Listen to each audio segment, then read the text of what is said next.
صدری ویسر لی امری واحلل عقدۃ من لسانی یفقہوا قولی۔ عزیز طلباء و طالبات، السلام علیکم۔ احمد شیر معلم اردو آپ کی خدمت میں ایک نئے لیکچر کے ساتھ حاضر ہے۔ عزیز طلباء و طالبات، آج کا ہمارا لیکچر سلیبس سیریز کے سال اول کے ایک سبق پر مشتمل ہے جس کا عنوان ہے دوستی کا پھل۔ عزیز طلباء و طالبات، دوستی جو ایک مقدس رشتہ اور سب سے مضبوط رشتہ ہے، اس سبق میں اس کی اہمیت کو بیان کیا گیا ہے۔ میاں محمد بخش نے دوستی کی بڑی خوبصورت حوالے سے وضاحت کی تھی۔ انہوں نے پنجابی میں کہا تھا، دنیا تے جو کم نہ آیا اوکھے سوکھے ویلے، اس بے فیضے سنگی کولو بہتر یار اکیلے۔ کہ دنیا میں مشکل کے وقت جو دوست آپ کے کام نہیں آتا، اس دوست سے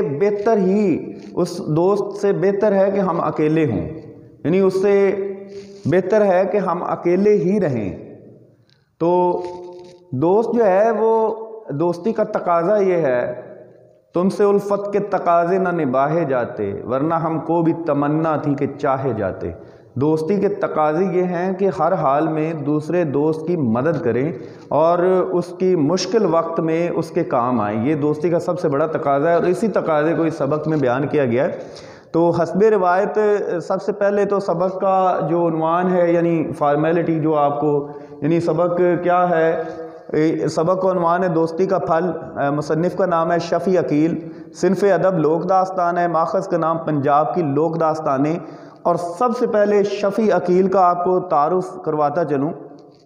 ادبی حیثیت میں یہ ایک محقق، نقاد، مترجم، شاعر، افسانہ نگار اور صحافی کے طور پر جانے جاتے ہیں، یعنی ہمہ جہت شخصیات، ہمہ جہت جو ہے نا خصوصیات یا حیثیات کے حامل یہ انسان تھے۔ تو تھینا میں جو لاہور کے ایک نواحی قصبہ ہے اس میں پیدا ہوئے، میٹرک انہوں نے لاہور سے حاصل کیا۔ اس کے بعد کراچی میں جو ہے وہ چلے گئے اور وہاں پر انہوں نے صحافت سے اپنی عملی اور ادبی زندگی کا آغاز کیا۔ اور سب سے پہلے بھائی جان جو بچوں کا ایک رسالہ تھا اس میں بطور مدیر کے کام کرتے رہے۔ اسی کے ساتھ جو ہے انہوں نے تحقیق و تدوین کا کام بھی جاری رکھا۔ اور سب سے پہلے چونکہ پنجاب کی جو ثقافت و تہذیب ہے وہ ان کی فطرت میں رچی بسی ہوئی تھی، اس لیے پنجابی ثقافت اور تہذیب اور پنجابی زبان کے عشق میں انہوں نے اردو اور دیگر زبانوں کا پنجابی میں ترجمہ کرنا شروع کر دیا۔ تو سب سے پہلے انہوں نے پنجابی کے 5 قدیم جو شاعر تھے ان کا ایک جو ہے، جس میں شاہ جو ہے آتے ہیں، وارث شاہ جیسے لوگ، شاہ حاتم جیسے لوگ، ان لوگوں کی شاعری کو اردو ترجمے میں ڈالا اور اس کتاب کا نام پنجابی کے 5 قدیم شاعر رکھا۔ اس کے بعد پنجاب کی جو لوک داستانیں ان کو اردو میں نقل کیا۔ پھر ان کا جب ان کی یہ ترجمہ نگاری ہے، اس کو کیا کہتے ہیں، سراہا گیا اور عزت دی گئی، عزت افزائی ہوئی، ان کی حوصلہ افزائی کی گئی، تو انہوں نے دیگر جو زبانیں تھیں ان کو بھی اردو میں ڈھالنا شروع کر دیا، جس میں پھر ان کا دائرہ کار جو ہے وہ صرف پنجابی تک محدود نہ رہا، بلکہ انہوں نے دیگر جو زبانیں تھیں ان کو بھی اردو میں نقل کیا، جن میں جاپانی زبان کو بھی اردو میں نقل کیا، جاپانی لوک کہانیاں کے نام سے، جاپانی لوک حکایتیں کے نام سے بھی ان کی کتاب آئی۔ پھر چینی لوک کہانیوں کو بھی انہوں نے، چینی زبان کو بھی اردو میں منتقل کیا اور ان کی جو چینی لوک کہانیاں تھیں ان کو بھی انہوں نے اردو نثر میں بیان کیا۔ ایران فارسی کی لوک کہانیاں جو تھیں ان کو بھی ایرانی لوک کہانیوں کو بھی بیان کیا۔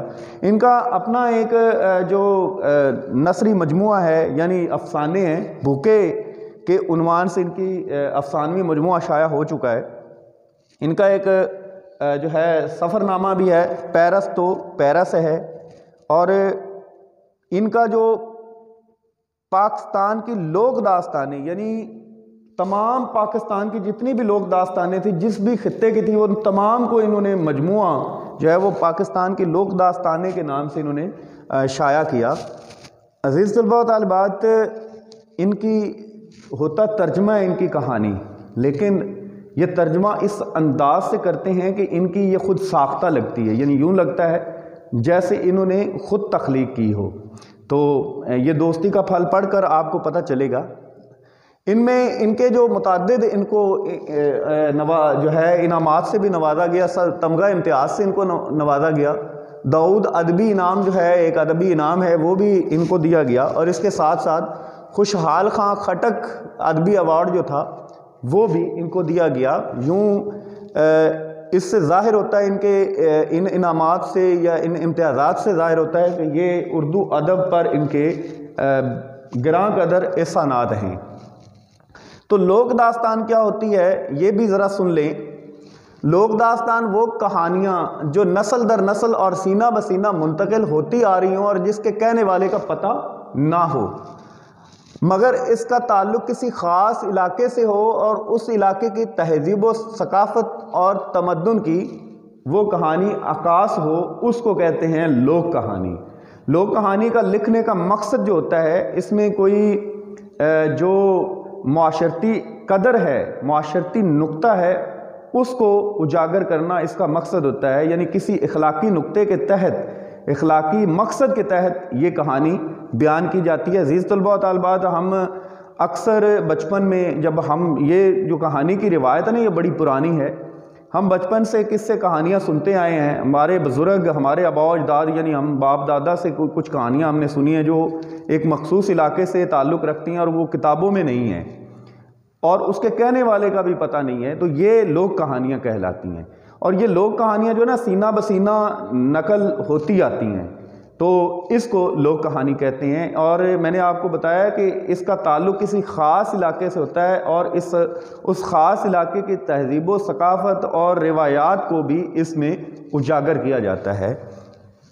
تو آج کی جو لوک کہانی ہے، اس کا تعلق پنجاب کی ثقافت سے ہے اور اس میں پنجاب کی ثقافت کو اجاگر کیا جائے گا۔ سب سے پہلے آپ کو پتہ ہے کہ میں کوئی بھی سبق پڑھاتا ہوں تو اس سبق کا سب سے پہلے تعارف میں ضرور لکھواتا ہوں۔ اس کا آپ کو پتہ ہے کہ تعارف کا جو ہے وہ مقصد کیا ہوتا ہے، وہ یہ مقصد ہوتا ہے، ایک تو آپ کو پتہ چل جائے کہ آپ یہ سبق کیوں پڑھ رہے ہیں، اور دوسرا یہ کہ اسی تعارف کو آپ اپنے الفاظ میں یعنی تشریح میں آپ اسی پیراگراف کو تشریح کے پہلے پیراگراف کے طور پر بھی تحریر کر سکتے ہیں، اور اس طرح سے آپ کی تشریح اور زیادہ مؤثر اور بہترین ہو جائے گی اور اس کی طوالت میں بھی اضافہ ہو جائے گا۔ تو تعارف سبق ہے، سبق کا تعارف یا تحریری مقصد یہ ہے کہ شامل نصاب سبق دوستی کا پھل ایک علامتی لوک داستان ہے جس میں جانوروں کی مختلف علامتوں کے ذریعے دوستی اور بھائی چارے جیسی معاشرتی اقدار کو اجاگر کیا گیا ہے۔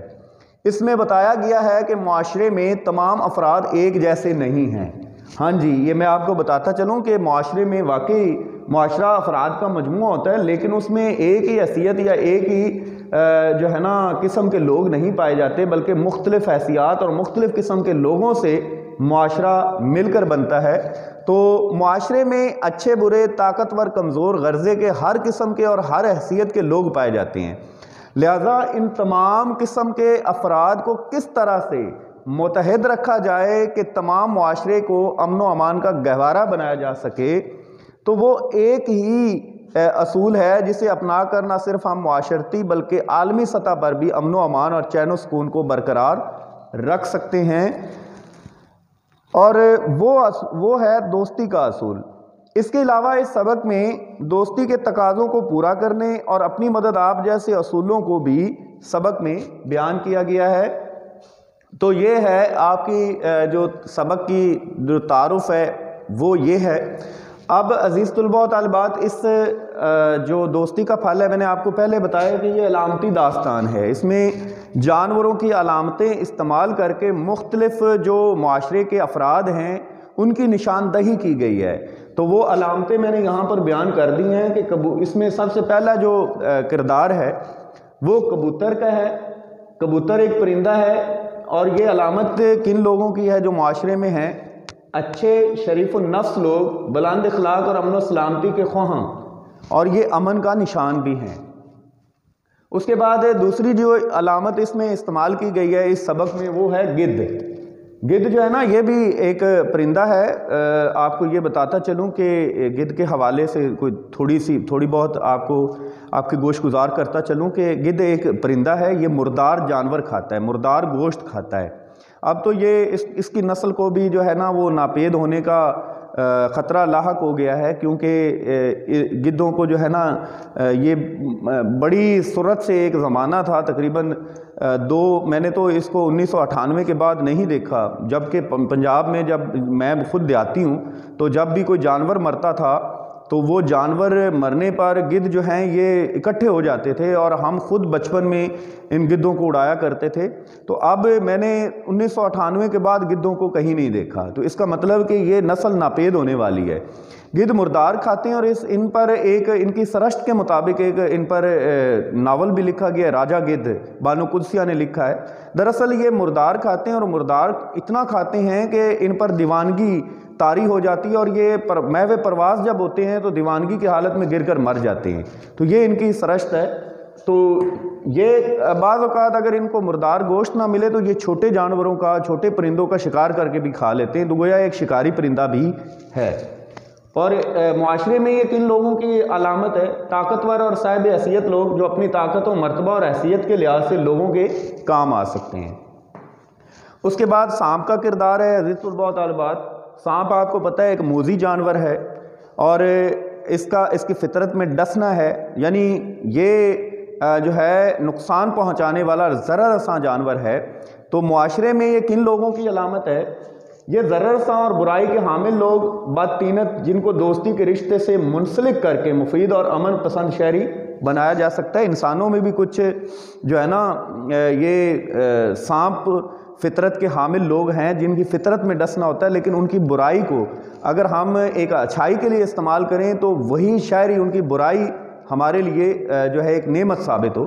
اس میں یہ بھی بتایا گیا شکاری، اس میں جو چوتھا کردار ہے وہ شکاری کا ہے۔ تو شکاری بیرونی دشمن، امن و سکون کے لیے خطرہ جو لوگ پائے جاتے ہیں معاشرے میں، یہ ان کی علامت ہے۔ جو شر انگیز اور فسادی لوگ ہوتے ہیں اور معاشرے کے امن و سکون کو تہو بالا کرتے ہیں، یہ ان کے لیے استعمال کیا گیا ہے۔ تو عزیز طلباء و طالبات، یہ تھے کردار۔ سب سے پہلے اس سبق کی خواندگی اور تبصرہ و جائزہ آپ کے سامنے بیان کروں گا، اس کے بعد جو ہے یہ جو سبق ہے یہ 2 حصوں میں آپ کی گوش گزار کروں گا۔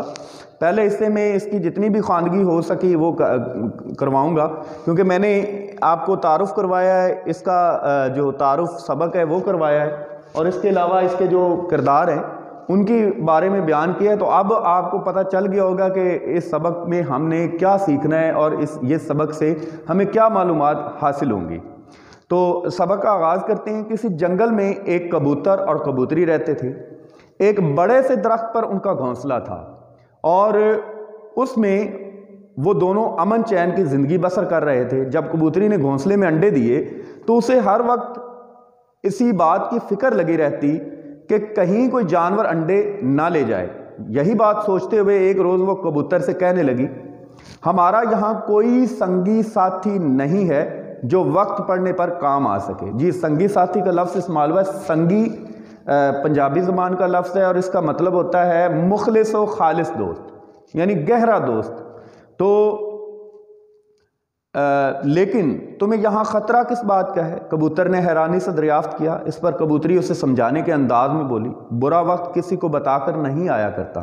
جی ہاں، یہ قابل غور نکتہ ہے کہ مشکل جو وقت ہوتا ہے نا، یہ بتا کر نہیں آتا، یہ ایک لمحہ ہوتا ہے جو آتا ہے انسان پر، اور پھر یہ اتنا سنگین ہو جاتا ہے کہ انسان اس سے چھٹکارا نہیں پا سکتا۔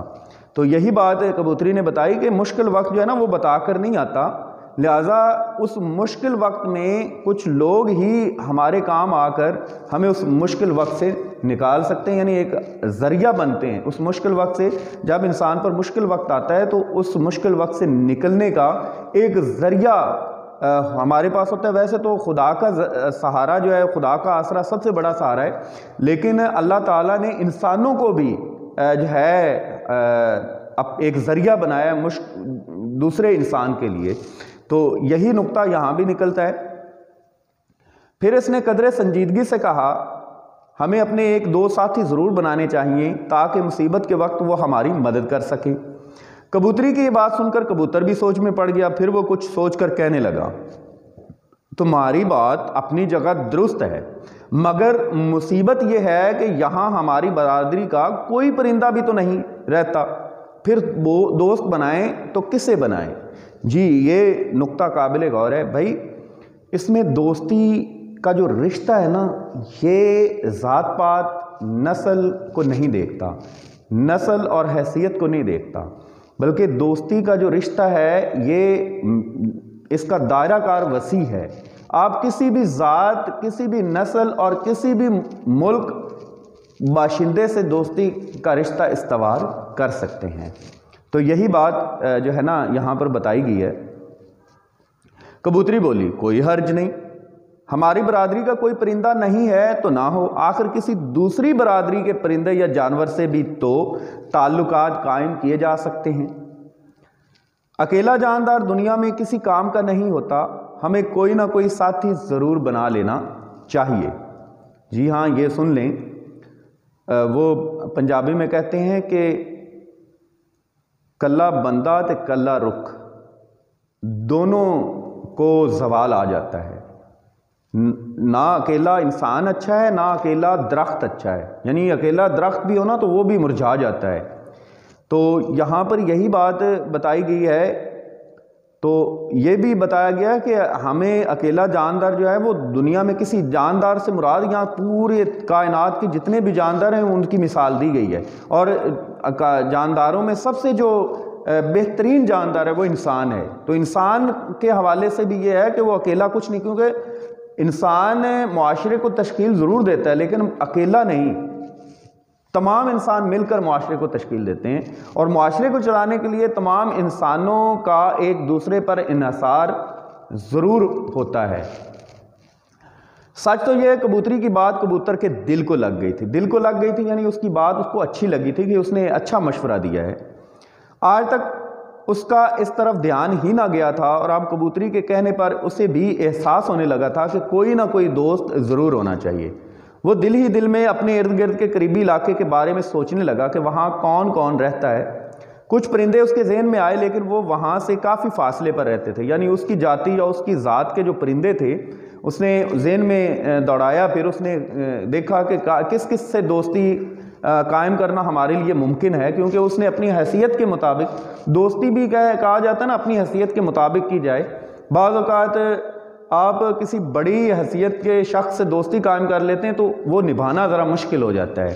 تو یہی بات یہاں پر کبوتر کو بھی سوچنے پر مجبور ہو گیا کہ میں اب اپنی حیثیت کے مطابق جو ہے وہ دوستی کروں۔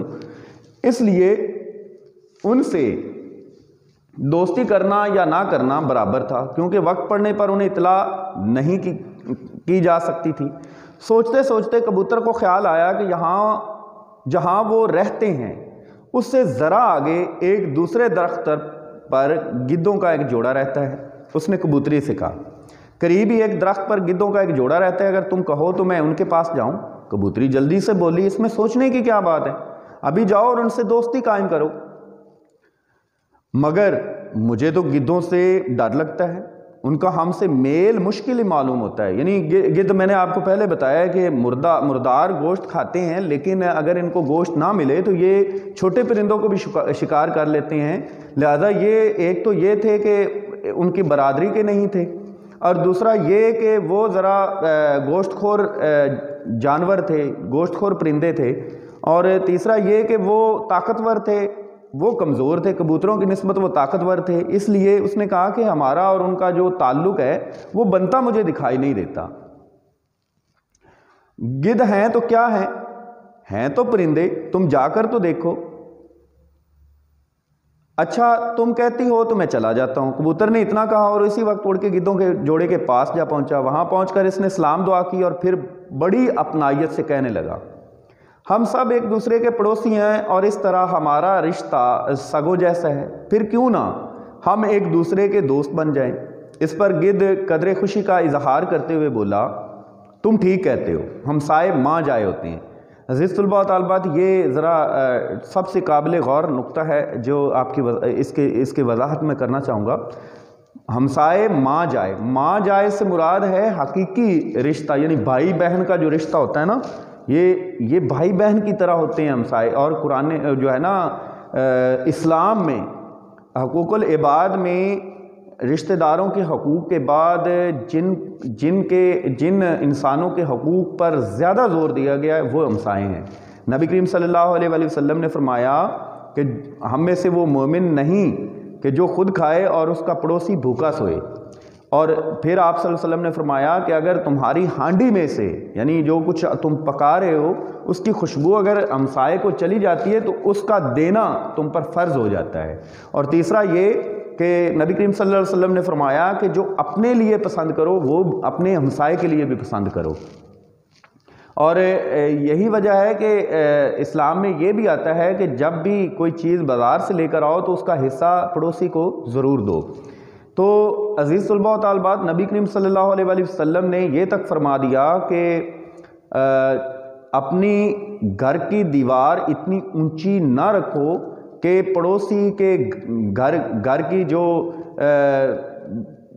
باری ہے وہ اس سے ہوا کا گزرنا ہو. یعنی اپنے گھر کی دیوار کو پڑوسی کے گھر کی دیوار سے نیچے رکھنے کا حکم دیا ہے. اور نبی کریم صلی اللہ علیہ وآلہ وسلم نے فرمایا کہ حضرت جبرائیل علیہ السلام جس طرح میرے پاس پڑوسیوں کے حقوق پر زور دینے کے لیے آتے ہیں، پڑوسیوں کے حقوق پر زور دینے کے لیے میرے پاس تشریف لاتے ہیں، تو اس سے مجھے یہ خدشہ ظاہر ہو گیا تھا کہ کہیں پڑوسیوں کو وراثت میں حقدار نہ ٹھہرا دیا جائے. یہ یہاں تک اسلام نے پڑوسی کے حقوق مقرر کیے ہیں. تو اس کے اگر ہم ویسے بھی دیکھیں تو یہاں بھی یہ بتایا کہ آپس کے دکھ سکھ میں شریک ہو کر ایک دوسرے کا سہارا بنتے ہیں. یعنی دیکھیں جب بھی کوئی مشکل گھڑی آتی ہے تو سب سے پہلے ہمارے پاس جو پہنچتا ہے وہ ہمارا پڑوسی پہنچتا ہے. رشتہ دار بعد میں آتے ہیں، پڑوسی پہلے ہمارے دکھ درد میں، ہماری خوشی اور غم میں شامل ہوتا ہے. اس لیے پڑوسیوں کے ساتھ سب سے پہلے یہ نقطہ جو نکلتا ہے کہ دوستی کی جو ہے آغاز وہ ہمیں آس پاس سے کرنا چاہیے. اور آس پاس کے لوگوں کو دوستی جیسے مقدس رشتے سے منسلک کر کے ان کو اپنا ہمنوا بنانا چاہیے، تاکہ مقامی سطح پر جہاں ہم رہتے ہیں وہاں پر امن و سکون کو یقینی بنایا جا سکے. اس پر گرد کبوتر نے انہیں بھی اپنا ہم خیال پایا تو بولا، میں اسی لیے تم لوگوں کے پاس آیا ہوں کہ آج سے ہم دوست بن جائیں. جواب میں گرد بولا، ہم تو آج سے ایک دوسرے کے دوست بن گئے ہیں، مگر میری بات مانو تو ہم ایک اور کام کریں. کبوتر نے پوچھا، وہ کیا؟ جس پر گدھ نے بتایا، یا قریب ہی ایک درخت کی کھو میں، کھو کہتے ہیں غار کو، کھو کہتے ہیں بل کو، سوراخ کو بھی کھو کہتے ہیں، ایک سانپ رہتا ہے. یعنی سانپ کی جو بل ہوتی ہے اس کو کھو کہا جاتا ہے. اگر وہ بھی ہمارا دوست بن جائے تو پھر ہم خطرے سے بالکل محفوظ ہو جائیں. یعنی اس نے کہا کہ بھائی ہماری دوستی تو ہو گئی، لیکن ہمارا ایک تیسرا ہمسایہ بھی ہے جو خطرناک بھی ہے، موذی بھی ہے، اور اس کو اپنا ہم نوا بنانا ہمارے لیے مجبوری بھی ہے اور ہمارے لیے ضروری بھی ہے. کیونکہ اگر وہ ہمارا دوست بن جاتا ہے تو پھر ہمیں کسی قسم کی کوئی پریشانی نہیں ہوگی، پھر ہمیں کسی قسم کا کسی سے کوئی خطرہ لاحق نہیں ہوگا، اور ہم امن و سکون کے ساتھ زندگی بسر کر سکتے ہیں، اور وہ ہے سانپ. یہ تجویز کبوتر کو بھی پسند آئی، لہذا وہ بولا، اگر یہ بات ہے تو چلو اس کے پاس چلتے ہیں، ہو سکتا ہے وہ بھی ہمارا دوست بن جائے. چنانچہ گدھ اور کبوتر دونوں سانپ کے پاس پہنچ گئے. سانپ کو اپنے آنے کا مقصد بتایا اور کہا، یہ ٹھیک ہے کہ ہم تینوں مختلف برادری سے تعلق رکھتے ہیں، مگر دوست بننے میں کیا حرج ہے؟ دوستی میں تو کوئی پابندی حائل نہیں ہوتی. سانپ نے یعنی اس نے بتایا کہ ٹھیک ہے کہ ہم ایک دوسرے سے مختلف ہیں، ہماری ذات پات بھی مختلف ہے، ہم ایک نسل سے تعلق نہیں رکھتے، لیکن دوستی کا دائرہ جو ہے وہ تو وسیع ہے نا. اس میں تو کوئی مطلب یہ شرط نہیں ہے کہ میں اپنی ذات کے لوگوں سے ہی دوستی کروں گا. دوست بنانے میں کوئی حرج نہیں ہے، دوست کسی کو بھی بنایا جا سکتا ہے. یہی نقطہ یہاں پر بھی بیان کیا گیا. سانپ نے ان دونوں کی باتوں کو بڑے غور سے سنا، کچھ دیر تک لیٹا ان پر سوچ بچار کرتا رہا، اور پھر ان سے کہنے لگا. یہاں پر سوچ بچار سے مراد یہ ہے کہ سانپ بھی یہ سوچتا رہا، شاید اس نے یہ سوچا ہو کہ یار یہ ایک اچھے جذبے کے تحت، کیونکہ آپ کو پتہ ہے نا کہ سانپ کی فطرت میں ڈسنا ہے، اس کا تو کام ہی نقصان پہنچانا ہے، تو یہی سوچتے ہوئے کہ میری تو فطرت ہے کہ میں ان سے کیسے، پھر میری تو فطرت ہے نقصان پہنچانا، تو اگر یہ میرے دوست بن جائیں گے تو میں ہو سکتا ہے کہ اپنی فطرت سے مجبور ہو کر ان کو نقصان پہنچاؤں، یا یہ بھی وہ سوچ رہا تھا کہ یہ میرے کس کام آ سکتے ہیں، لیکن پھر اس نے دوستی کو ترجیح دی۔ دوستی بڑی مشکل ہوتی ہے، اس نے پھر شرط رکھی، اس نے کہا کہ بھائی دیکھو دوستی جو ہے نا یہ بڑی مشکل ہوتی ہے، اور اس کو نبھانا، دوستی کرنا آسان ہے لیکن دوستی کے تقاضوں کو نبھانا یہ بہت مشکل ہے۔ اس میں ایک دوسرے کے لیے اور دوستی کا تقاضا یہ ہے کہ کبھی کبھی جو ہے نا جان بھی دینی پڑتی ہے، وہ ہے نا دوستی کا دعویٰ کیا عاشقی سے کیا مطلب، ہم تیرے فقیروں میں ہم تیرے غلاموں میں۔ یہ دوستی جو ہے یہ ایک امتحان، ایک آزمائش ہے، اور اس آزمائش میں وہی سرخرو ہوتا ہے جو اپنی جان دینے کا بھی ہنر رکھتا ہو۔ تو اس کے بعد وہ کہتے ہیں تم ہمیں ہر امتحان میں ثابت قدم پاؤ گے۔ وہ کہتے ہیں کہ جی ایسی کوئی بات نہیں ہے، اگر ایسا کوئی وقت آ گیا تو پھر ہم پیچھے نہیں ہٹیں گے، ہم بھی جان دینے کو ترجیح دیں گے اور دوستی کے اصولوں پر اپنی جان کو قربان کر دیں گے۔ اگر یہ بات ہے تو مجھے تم دونوں کی دوستی منظور ہے، آج سے ہم تینوں دوست ہیں اور وقت پڑنے پر ایک دوسرے کی پوری مدد کریں گے۔ بالکل ایسا ہی ہوگا۔ اس طرح کبوتر گدھ اور سانپ کی دوستی ہو گئی۔ اب کبوتری مطمئن تھی کہ وہ اکیلے نہیں رہے، ان کے دوسرے ساتھی بھی ہیں۔ دن گزرتے گئے، کبوتری نے جو انڈے دیے تھے اب ان کی جگہ ننھے منھے بچوں نے لے لی تھی۔ کبوتری اور کبوتر دن رات بچوں کی دیکھ بھال اور حفاظت میں لگے رہتے۔ ایک روز ایک شکاری اس طرف آ نکلا۔ وہ صبح سے مارا پھر رہا تھا لیکن کوئی شکار اس کے ہاتھ نہیں لگا تھا۔ وہ اسی درخت کے نیچے آ کر کھڑا ہو گیا جس پر کبوتر اور کبوتری نے گھونسلہ بنا رکھا تھا۔ اس نے دل میں سوچا خالی ہاتھ گھر جانا اچھی بات نہ ہوگی، کیونکہ کسی گھونسلے سے کسی جانور کے بچے ہی پکڑ کر لے چلوں، کچھ تو مل جائے گا۔ عزیز البات اس میں میں آپ کو بتاتا چلوں کہ ایک تو ہوتا ہے شکاری پیشہ ور اور ایک شکاری ہوتا ہے شوقیہ، ان کا مشغلہ شکار کرنا ہوتا ہے۔ وہ شکاری جن کا مشغلہ شکار کرنا ہوتا ہے وہ صرف شکار کر کے اپنے لیے شکار کرتے ہیں، تو دوسرے شکاری ہوتے ہیں وہ پیشہ ور۔ پرانے وقتوں میں یہ ہوتا تھا کہ جو پیشہ ور شکاری تھے وہ جنگلوں میں بیابانوں میں چلے جاتے تھے، وہاں ان کو جو جانور پسند جو ان کے ہاتھ لگتا تھا وہ لا کر وہ بادشاہ کی یا بڑے کسی رئیس کی خدمت میں پیش کر دیتے تھے اور وہ ان کو انعام سے پھر نوازتا تھا۔ تو یہ ایک پیشہ ور شکاری تھا، اور اس کی بات سے پتہ چل رہا ہے کہ یہ کچھ نہ کچھ ضرور مل جائے گا، یعنی اس کا جو گزر بسر تھا وہ اسی شکار پر تھا، اور وہ خالی ہاتھ گھر نہیں جانا چاہتا تھا کیونکہ اس کی روزی روٹی کا انحصار یہی شکار تھا۔ اس لیے اس نے بچوں کو نکالنے کا سوچا۔ اتنا سوچ کر اس نے ارد گرد سے درخت کا جائزہ لیا تو اسے اس پر ایک گھونسلہ دکھائی دیا۔ گھونسلہ دیکھ کر اس نے اپنے تجربے سے اس کا اندازہ بھی کر لیا کہ گھونسلے میں کسی پرندے کے بچے بھی موجود ہیں۔ اس وقت شام ہونے کو آئی تھی اور آہستہ آہستہ چاروں طرف اندھیرا پھیلنے لگا تھا۔ یہ دیکھ کر شکاری کے ذہن میں ایک ترکیب آئی۔ اس نے سوچا اگر میں درخت کے نیچے آگ جلا دوں تو روشنی میں درخت پر گھونسلہ تلاش کرنے میں آسانی رہے گی۔ عزیز طلباء و طالبات، اس کے ساتھ ہی جو اس کا اگلا حصہ ہے وہ انشاءاللہ آپ کی خدمت میں اسی کے ساتھ پیش کر دیا جائے گا۔ اپنی دعاؤں میں یاد رکھیے گا۔ والسلام۔